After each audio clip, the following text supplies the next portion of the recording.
Ricky Steamboat and Jay Youngblood, and especially I'm glad to see that you're wrestling.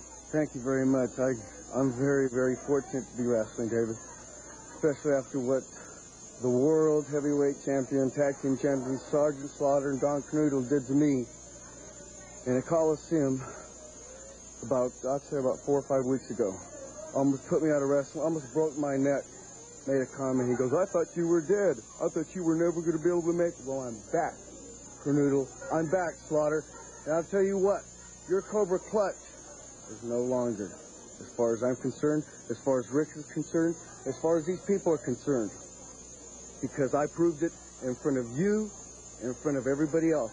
I broke your Cobra Clutch. Is that right or not, David? That's right, you broke it. And I'll tell you what, Slaughter, you might be able to get a hold of that film and review it, not 1 or 2, maybe 100 times, and figure out, how did Jay Youngblood get out of that? Well, let me tell you something.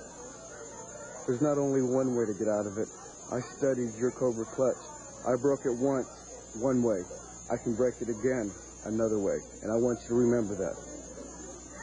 Rick, you know something, David? While this man was laying up, while this man was unable to move, the only thing that we could do was have a lot of hope that he would be able to come back and wrestle. I made a comment about 5 weeks ago when he was injured, that if this man was not able to come back and wrestle, that I was going to quit tag team combination altogether.